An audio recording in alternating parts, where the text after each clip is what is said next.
వచ్చిన కంపెనీల్లో కూడా చాలా వెనక్కి వెళ్ళిపోయినాయి. ఇందాక పెద్దలు చెప్పినట్లు లూలు సంస్థ కానీ, అలాగే అమర్ రాజా కానీ, ఇలా అనేక ఐటీ సంస్థలు అయితే, ఫ్రాంక్లిన్ టెంపుల్టన్, ఇలాంటి అనేక సంస్థలు, ప్రపంచ దిగ్గజాల సంస్థలు వెనక్కి వెళ్ళిపోయినాయి. అదాని డేటా సెంటర్ విశాఖపట్నంలో ఇస్తే వాళ్ళని వెనక్కి పంపించేశారు. ఇలా అనేక సంస్థల్ని ఈ రాష్ట్రం నుంచి వెళ్ళగొట్టినటువంటి జగన్మోహన్ రెడ్డి గారికి, వాళ్ళ టీంకి అసలు మాట్లాడే అర్హత ఉందా? పనికి మాలిన రోజారాణి గారు మాట్లాడుతుంది. ఆవిడ ఏం మాట్లాడతారని పక్కన మంత్రి గారు మాట్లాడింది చూడండి. ఆయన కూడా దావోస్ వెళ్ళారు.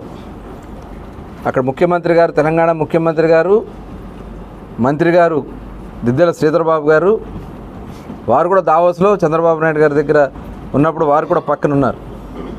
వాళ్ళంతా చెప్పారు. అసలు ఆ దావోస్ అనే ఎక్కడుంటుందో తెలుసమ్మా?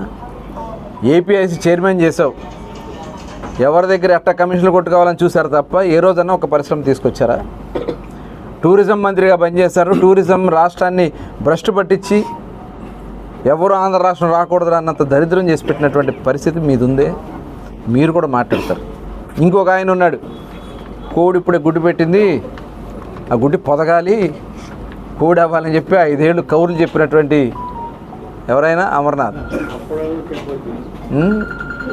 ఏమన్నంటే అప్పడాలు చపాతీలు ఒడియాల కంపెనీలు వచ్చినాయని చెప్తారండి. ఇంకా మీరు మాట్లాడుతూ ఉన్నారంటే, 4 ఏళ్ళు ఇంట్లో పడుకున్నాడు జగన్మోహన్ రెడ్డి గారు.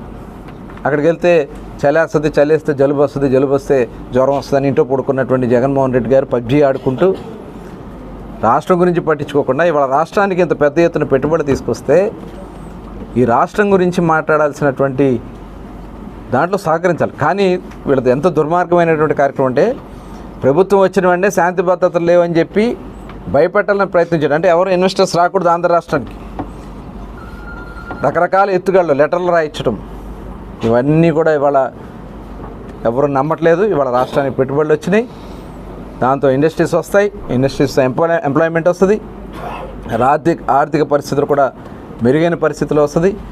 ఇవాళ ప్రధానమంత్రి గారు కూడా మొన్న విశాఖపట్నం వచ్చి మరి శంకుస్థాపన చేసినట్టు విషయాన్ని, ఇవాళ దాదాపు 1,85,000 కోట్లతో మరి అక్కడ ఎన్డీపీసీఎల్ దానికి శంకుస్థాపన చేయడం జరిగింది. అట్లాగే పాయకరావుపేట కాన్స్టిట్యున్సీలో బల్క్ డ్రగ్ పార్క్కి, నక్కపల్లి దగ్గర బల్క్ డ్రగ్ పార్క్కి శంకుస్థాపన చేశారు. అనేక రైల్వే ప్రాజెక్టులు శంకుస్థాపన చేశారు.